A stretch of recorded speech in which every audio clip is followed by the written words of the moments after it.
자, 퇴직금을 모아가는 관점에서 기억해야 할 세 번째 내용. 만약 연말정산 적용되는 IRP를 보유하고 계시다면 퇴직금을 수령할 때 별도의 IRP 계좌를 만들어야 한다라는 것이 오늘의 핵심입니다. 그 이유에 대해서 한번 같이 보시죠.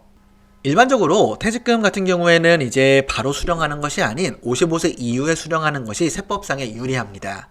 그 이유를 조금 말씀드리면 퇴직금은 이제 퇴직소득세라고 하는 세금이 부과되고 있는데요. 다른 소득과는 합산되지 않는 퇴직금만의 세금이라고 이해하시면 좀 편합니다.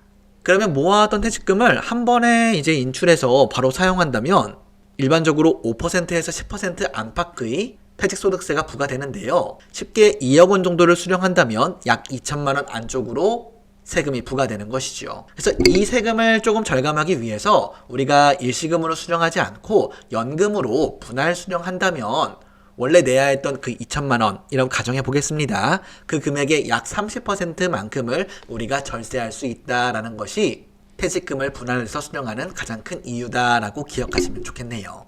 요즘은 사실 이제 이직이 좀 잦은 편이죠. 그러다 보니까 회사를 옮길 때마다 회사의 퇴직금을 이제 수령할 때 IRP 계좌 만들어 오시면 그쪽으로 입금해 드리겠습니다 라고 설명을 듣는데요. 그럼 이때 많이 하는 실수가 뭐냐면 나 연말정산 받으려고 IRP 만들어 놨었는데 그 계좌로 퇴직금을 받아야지 라고 하는 경우가 바로 오늘의 포인트입니다. 이때 어떤 일이 발생하는지 한번 보시죠. 자, 첫 번째 회사를 이직하면서 그 회사에서 수령하는 IRP 금액을 입금받았네요. 그리고 두 번째 회사에 갔는데 그 회사도 또 이직을 할 수도 있겠죠. 그래서 IRP에 퇴직금을 받았습니다. 그럼 제가 아까 이야기했던 것처럼 퇴직금은 이제 바로 수령하면 퇴직소득세라는 걸 한번 떼고 끝난다고 얘기했죠. 그래서 55세 이후에 수령하면 조금 유리하다라고 이야기했었는데 여기에서 고민은 바로 연말정산을 받기 위해 우리가 스스로 IRP에 입금한 금액입니다. 연말정산에 적용되는 IRP의 최대 금액은 연간 900만원까지라는 것도 잠시 짚고 넘어가겠고요.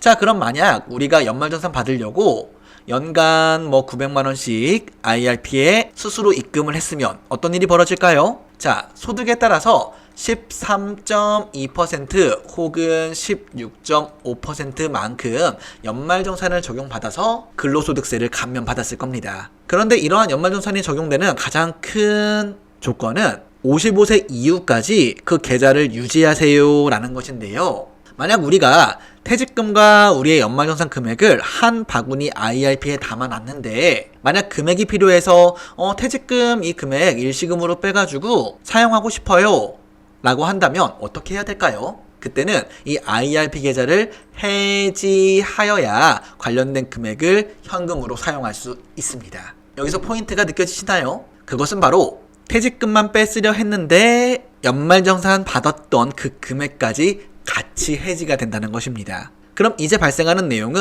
퇴직금에 대해서는 퇴직소득세가 부과될 것이고 그리고 우리가 연말정산 받으려고 납입했던 금액은 기존에 받았던 연말정산 혜택을 모두 다 토해내야 하는 상황에 처하게 되는 것이죠. 그래서 이러한 내용 때문에 저는 IRP 계좌를 두 개의 금융회사로 분리해서 사용하셔라 라고 이야기를 드리고 있습니다. 정리하면 이제 연말정산을 목적으로 하는 IRP 계좌, 저는 이것을 이제 개인형 IRP라고 지칭하고 있고요. 그리고 퇴직금을 수령하는 그 퇴직금 계좌를 퇴직형 IRP라고 지칭하고 있습니다. 금액을 바로 사용하지 않을 수도 있겠지만 그래도 계좌를 분리해서 운용하신다면 만약에 자금이 필요할 때 퇴직금을 모아놨던 IRP만 사용하는 것도 전략적으로 써먹을 수 있겠네요. 그래서 이직을 조금 할 수 있는 직군에 있고 연말정산이 필요해서 IRP 계좌를 가지고 있다면 꼭 금융회사를 분리해서 IRP를 운영하시면 좋겠다는 팁, 오늘의 핵심입니다. 그럼 영상은 이렇게 마무리하겠습니다. 감사합니다.